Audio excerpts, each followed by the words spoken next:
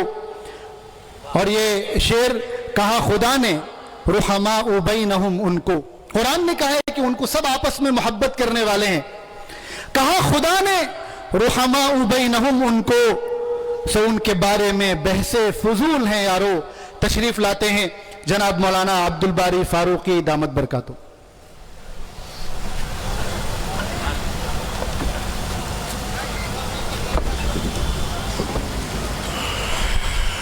بسم اللہ الرحمن الرحیم۔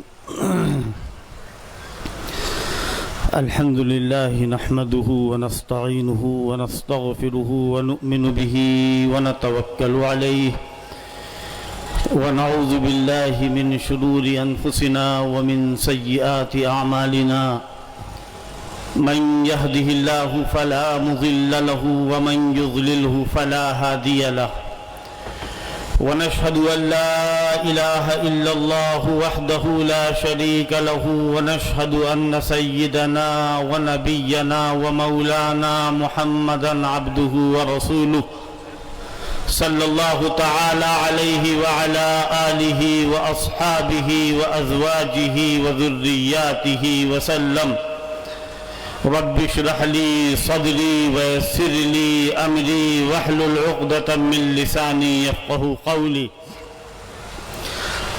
أما بعد فأعوذ بالله من الشيطان الرجيم بسم الله الرحمن الرحيم والذين جاءوا من بعدهم يقولون ربنا اغفر لنا ولإخواننا الذين سبقونا بالإيمان ولا تجعل في قلوبنا غلا للذين آمنوا ربنا إنك رؤوف رحيم صدق اللہ العظیم.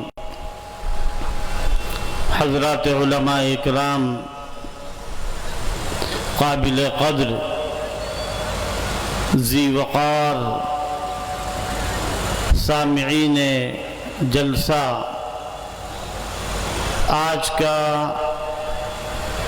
یہ اجلاس عام ایک مخصوص کانفرنس کے نام سے منعقد کیا گیا ہے. آپ حضرات علماء اکابرین کے خطابات اور ان کی مفید، مؤثر اور بلند تقاریر سماعت فرما رہے تھے، جس سے بخوبی اندازہ ہو گیا ہوگا کہ آج کی اس کانفرنس کا موضوع کیا ہے. لکھنؤ کے یا کانپور کے مسلمان اس موضوع سے خوب اچھی طریقے سے واقف ہیں. دو ناموں کا انتخاب ہوا اور انہی کے نام سے آپ کو یہاں پر بلایا گیا ہے. وہ کون سے دو نام ہیں؟ اسلام کی عظیم المرتبت ہستی حضرت سیدنا امیر معاویہ رضی اللہ تعالی عنہ، اہل بیت کے خاندان کے درخشندہ ستارے، رسول اللہ کے لاڈلے، ہماری آنکھوں کی ٹھنڈک، ہمارے سر کا تاج، سردار حضرت سیدنا حسن رضی اللہ تعالی عنہ. یہ دو عظیم ہستیاں ہیں. میں بھی استفادہ کر رہا تھا اور آپ بھی استفادہ کر رہے تھے. میں استفادہ کرنے کے لیے ہی آیا ہوں یہاں پر. مجھے معلوم ہے کہ یہاں کتنے بڑے بڑے علماء موجود ہیں، اور میری طرف سے یہ بے ادبی ہے کہ میرے دل میں یہ خیال گزرے کہ میں آپ کو کچھ فائدہ پہنچاؤں. لیکن اس جگہ کی برکت سے جو باتیں میں اللہ کی ذات سے امید رکھتا ہوں کہ کچھ باتیں آئیں گی اور میں عرض کروں گا مختصر. یہ دو ہستیاں حضرت امیر معاویہ اور حضرت حسن، جن کے صلح کے عنوان سے اس پروگرام کا انعقاد عمل میں آیا ہے، یہ اسلام کی بڑی بلند اور عظیم المرتبت ہستیاں ہیں. آپ پوچھئے کیوں ہیں؟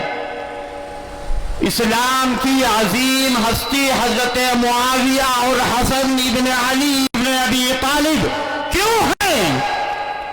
اس لیے کہ ان کے پاس امت کی سب سے بڑی صفت اگر کوئی ہے جو کسی کو نہیں حاصل ہو سکتی ہے، وہ صفت وصف صحابیت ہے کہ جو محمد رسول اللہ صلی اللہ تعالی علیہ وسلم کی صحبت سے ملی. سب سے بڑی صفت. بے شک حضرت حسن رضی اللہ تعالی عنہ، اگر ہم یہ کہیں کہ ہمارا حضرت حسن سے ایمانی تعلق ہے اور جذباتی تعلق ہے تو غلط نہ ہوگا.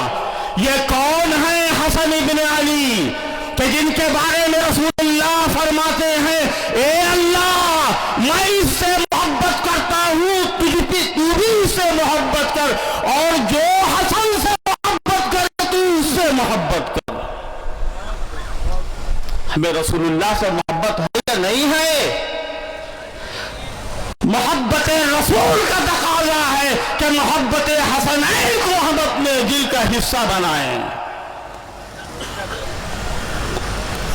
حضور پاک صلی اللہ تعالی علیہ وسلم نے جن کو جنت کے جوانوں کا سردار قرار دیا ہے،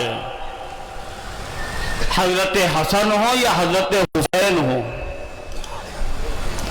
ہم کسی کے مقابلے میں ان کا تذکرہ نہیں کر رہے ہیں، ہم صحابہ اکرام کا تذکرہ کرتے ہیں اس لیے نہیں کہ کسی کو جلانا ہے، کسی کو تڑپانا ہے، یا کسی کو کس زد مقصود ہے، اس لیے نہیں کرتے ہیں۔ صحابہ اکرام کا تذکرہ ہماری مجبوری ہے، صحابہ اکرام کا تذکرہ شریعت مطہرہ کا تقاضا ہے، اس لیے ہم صحابہ اکرام کو مانتے ہیں۔ ہم صحابہ اکرام کو اس لیے مانتے ہیں۔ صحابہ اکرام کو نہ مانیں کہ ہم قرآن کے ماننے والے بن جائیں گے، حدیث کے ماننے والے بن جائیں گے؟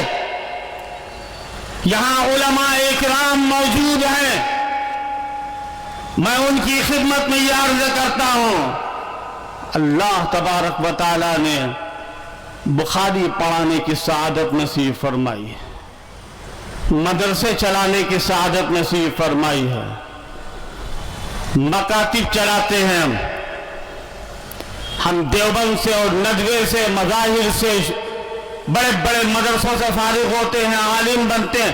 کیوں عالم بنتے ہیں؟ اسلام کی حفاظت کے لیے۔ ہم اسلام کی حفاظت کس طرح کریں گے؟ آپ دیکھیے اس وقت دنیا کے اندر جو فتنے رونما ہیں، سب سے بڑا فتنہ یہ کہ اگر ہم ڈائریکٹ کہیں کہ قرآن صحیح نہیں، کوئی نہیں مانے گا۔ اگر ہم یہ کہیں کہ رسول اللہ کی تعلیمات برحق نہیں ہے، کوئی نہیں مانے گا۔ اگر ہم یہ کہیں کہ اسلام نامکمل ہے، کوئی نہیں مانے گا۔ ہم وہ طریقہ اختیار کریں کہ جس طریقے سے اسلام مجروح ہو جائے اور وہ اندرونی باطنی خفیہ منصوبہ بند طریقہ ہو، اور وہ طریقہ کیا ہے؟ وہ طریقہ وہی ہے کہ جو رسول اللہ کے زمانے میں منافقوں نے شروع کیا تھا، جب ان سے کہا گیا تھا آمنو کما آمن الناس، ایمان لاؤ ایسا جیسا ابو بکر و عمر ایمان لائے ہیں، تو کیا کہا تھا انہوں نے؟ انؤمن کما آمن الصفحاء، ایسا ایمان لائے کہ جیسا رسول اللہ کے ساتھ بیٹھنے والے ایمان لاتے ہیں، یعنی یہ بے وقوف ایمان لاتے ہیں۔ یاد رکھیے گا کہ صحابہ اکرام کو بیوقوف گرداننے والے، صحابہ کو بیوقوف کہنے والے، اللہ تبارک و تعالیٰ کی طرف سے جواب آتا ہے۔ کیسا جواب آتا ہے؟ جیسا تم صحابہ کو کہو گے، اللہ فرماتا ہے الا انہم هم السفہاء، یہ بے وقوف ہے جو صحابہ کو بیوقوف کہنے والے۔ بے شک بے شک۔ ہم کیوں مانتے ہیں حضرت معاویہ کو؟ مانیں گے کیوں؟ حضرت علی سے لڑائی ہوئی تھی اس لیے نہ مانیں؟ حضرت ام المومنین عائشہ صدیقہ سے حضرت علی کی لڑائی ہوئی تھی، ہم حضرت عائشہ کو نہیں مانیں گے؟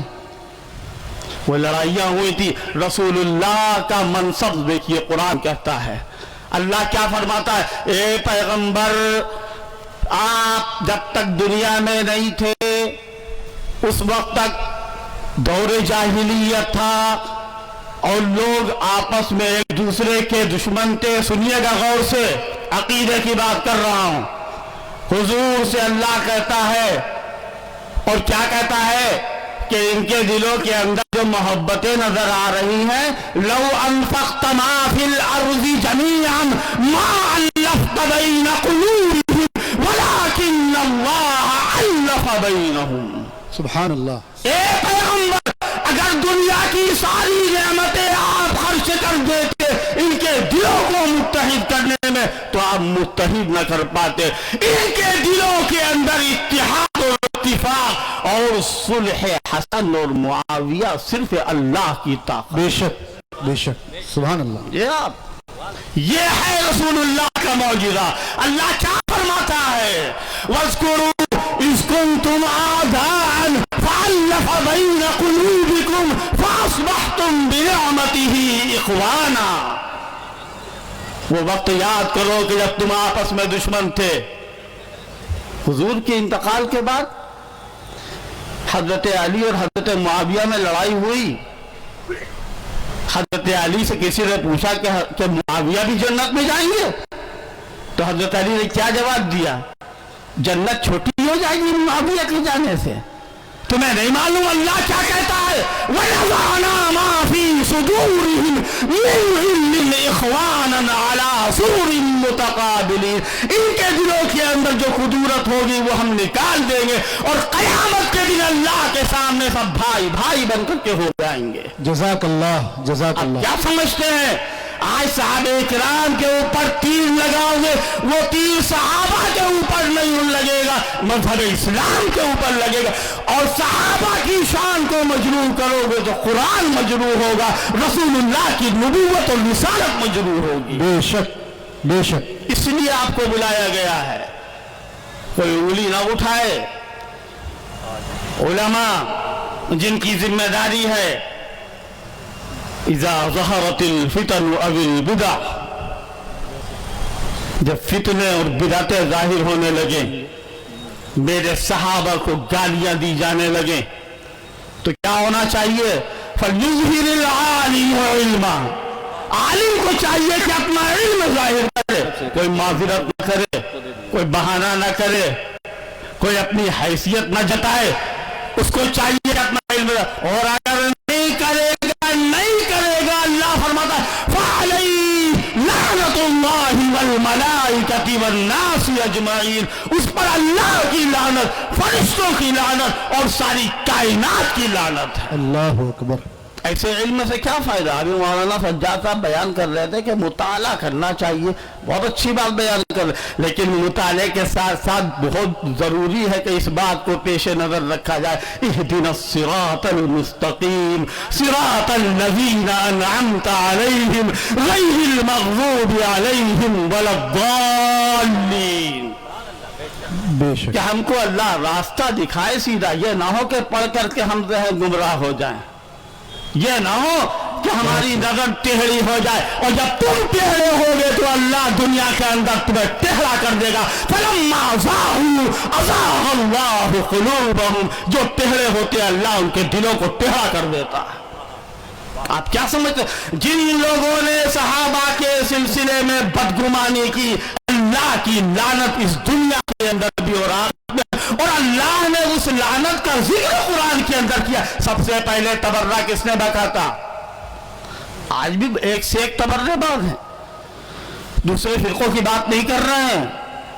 اپنے آپ کو اہل سنت میں شمار کرنے والے لوگ جو دنیا کے سامنے محبت اہل بیت کا نعرہ لگاتے اور یہ کہتے ہیں کہ ہم رسول اللہ کے اہل بیت سے محبت کرنے والے. اہل بیت سے محبت ضروری ہے، ہمارے ایمان کا حصہ، جزء ایمان. حضرت مولانا علی میاں صاحب رحمۃ اللہ علیہ یہی کہا کرتے تھے اہل بیت سے محبت جزء ایمان ہے، اور اہل بیت سے محبت کا حسن خاتمے میں بڑا دخل ہے. یہ مولانا کے جملے ہیں. بے شک. لیکن کیا حضرت حسن اور حضرت حسین کا تذکرہ بغیر حضرت معاویہ کو برا بھلا کہے نہیں ہو سکتا ہے؟ حضرت معاویہ کے اوپر برائی اور ان کے اوپر الزام لگائے بغیر کہ ہم حضرت حسن اور حضرت حسین سے محبت نہیں کر سکتے؟ حضرت حسن اور حضرت حسین نے حضرت معاویہ کو مانا، اور جو صلح کی اور جو اپنی حکومت کو، اپنی خلافت کو سونپا، یہ رسول اللہ صلی اللہ تعالی علیہ وسلم کی حدیث کی ایک ایسی پیشین گوئی پوری ہوئی کہ جو اللہ کے پیغمبر کے معجزے کی دلیل بنی. اللہ کے پیغمبر صلی اللہ تعالیٰ علیہ وسلم نے فرمایا یہ میرا بیٹا یعنی حضرت حسن دو مسلمان فرقوں یا گروہوں کے درمیان دونوں مسلمان ہوں گے, چاہے علی والے ہوں یا علی حسن والے ہوں یا معاویہ والے ہوں, ان دونوں کے درمیان یہ صلح کریں گے. عجیب و غریب بات ہے. ان میں لڑائیاں ہوتی تھی, جنگ جمل ہوئی حضرت علی اور ام المومنین کے درمیان, پہلی لڑائی دوسری لڑائی حضرت علی اور حضرت معاویہ کے درمیان صفین کی ہوئی. تو حضرت علی کہتے ہیں کہ حضرت معاویہ کہتے ہیں, حضرت علی کہتے ہیں کہ ہمارا دل صاف ہے. حضرت علی کہتے ہیں قتلانا و قتلا معاویہ فی الجنہ. یہ ساری باتیں تفصیل طلب ہیں, صرف اتنا کہنا ہے کہ اپنے دلوں کو پاک کرو, صاف کرو. صحابہ اکرام کے دلوں کی طرف سے جو ہمارے اندر قدورت ہو اس کو نکالو. کیوں؟ اس لیے کہ ہم مہاجرین نہیں ہیں, انصار نہیں ہیں, بعد میں آنے والے ہیں, اور جو بعد میں آنے والا ہو اس کا وظیفہ یہ بتایا گیا ہے ربنا اغفر لنا ولاخواننا الذین سبقونا بالایمان ولا تجعل في قلوبنا غلا للذين آمنوا ربنا إنك رؤوف رحيم وآخر دعوانا أن الحمد لله رب. جزاک اللہ جزاک اللہ. تھوڑا سا ایک بار میرے ساتھ نعرہ لگائیں, نعرہ تکبیر. تھوڑا سا بیداری کا ثبوت دیں. نعرہ تکبیر. عظمت صحابہ, عظمت صحابہ, عظمت حسن معاویہ, عظمت حسن و معاویہ. ایک چند اشعار سماعت فرمائے سیدنا حضرت حسین بن علی رضی اللہ عنہ کے تعلق سے, اور یہ کلام بھی عزیزم حسین احمد صلی اللہ علیہ وسلم کا ہے. بلند کر کے کھڑے ہیں فصیل جان شبیر. ماجد تھوڑا آپ توجہ چاہیے. بلند کر کے کھڑے ہیں فصیل جان شبیر, بنو امیہ کی حرمت کے پاسباں شبیر. بلند کر کے کھڑے ہیں فصیل جان شبیر, بنو امیہ کی حرمت کے پاسباں شبیر. اور اس شعر پہ آپ کو میرے خیال میں سبھی کو سمجھ میں آئے گا. دیا ہے عفت عثمان پہ رات دن پہرا, دیا ہے عفت عثمان پہ رات دن پہرا, علی کا بازو نبوت کی ہے زباں شبیر. یہ درس حضرت عثمان سے ملا ان کو, یہ درس حضرت عثمان سے ملا ان کو, بجھے گی جام شہادت سے پیاسے جان شبیر. اور یہ شعر سماعت فرمائے کہ جلیں گے نارے جہنم میں شمر و ابن زیاد, جلیں گے نارے جہنم میں شمر و ابن زیاد, بہشت میں بھی ہیں سردار نوجوان شبیر. حسین والوں کا شیوا نہیں ہے آہو فغاں, یہ رونا دھونا حسین والوں کا کام نہیں ہے, حسین والوں کا شیوا نہیں ہے آہو فغاں, عظیمتوں کی ہیں بے داغ داستاں شبیر. سبائی دجل ہے یارو نہیں ہے کچھ نسبت. یہ لوگ اہل بیت کا نام لے کر بعض دیگر صحابہ کرام کو مطعون کرتے ہیں. سبائی دجل ہے یارو نہیں ہے کچھ نسبت, کہاں وہ دشمن یار نبی کہاں شبیر. جہاں میں آپ کا جب کوئی ذکر کرتا ہے, یہ مجلس اہل بیت اور صحابہ والوں کی مجلس ہے, یہاں اہل بیت اور صحابہ کا تذکرہ ہو رہا ہے.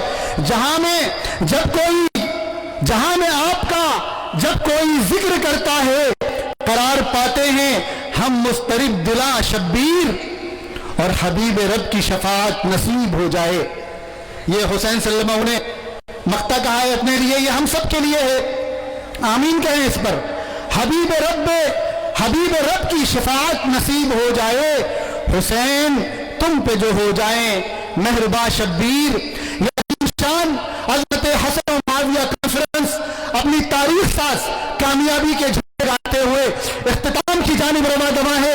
ابھی ہمارے دو عظیم مہمان مقرر حضرت مولانا محمد سلمان صاحب بجنوری, استاد حدیث دارالعلوم دیوبند, اور مفسر قرآن حضرت مولانا یحییٰ نعمانی دامت برکاتہم, یہ دونوں اکابر اسٹیج پر تشریف لا چکے ہیں. میں آپ حضرات سے گزارش کروں گا کہ پوری دل جمعی کے ساتھ تشریف رکھیں. جو لوگ اٹھ کر جائیں گے میں یہ دعوے سے کہہ سکتا ہوں وہ یقیناً بڑی قیمتی چیز سے محروم رہ جائیں گے. اللہ تعالی ہم سب کو اخیر تک بیٹھنے کی توفیق عطا فرمائے اور آج کی ہماری اس بیٹھک کو کل میدان محشر میں رسول پاک صلی اللہ علیہ وسلم کی شفاعت کا ذریعہ بنائے. میں بڑے ادب احترام کے ساتھ گزارش کروں گا ہمارے آج کے خصوصی مہمان حضرت مولانا محمد سلمان صاحب بجنوری دامت برکاتہم استاد حدیث دارالعلوم دیوبند اور خلیفہ حضرت مولانا پیر ذوالفقار احمد صاحب نقشبندی دامت برکاتہم سے کہ حضرت والا تشریف لائیں اور صحابہ اور اہل بیت کی عظمتوں اور محبتوں کو ہمارے دل میں پیوست فرمائیں.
بسم اللہ الرحمن الرحیم.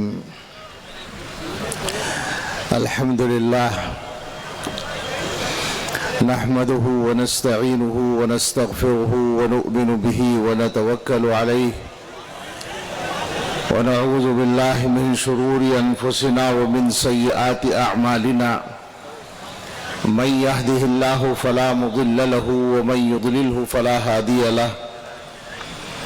ونشهد أن لا إله إلا الله وحده لا شريك له.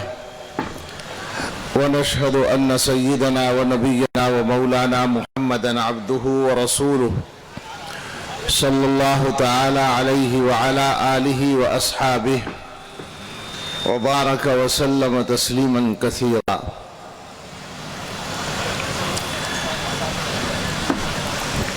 أما بعد فأعوذ بالله من الشيطان الرجيم. بسم الله الرحمن الرحيم. وما آتاكم الرسول فخذوه وما نهاكم عنه فانتهوا واتقوا الله إن الله شديد العقاب.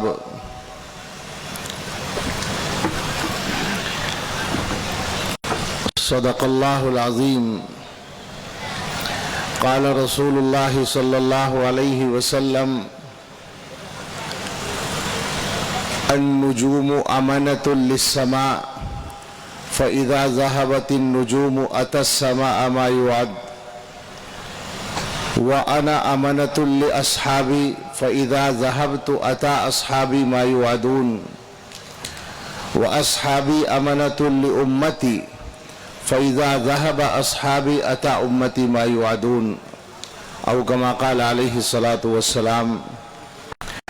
اللهم صل على سيدنا محمد وآله وأصحابه وبارك وسلم.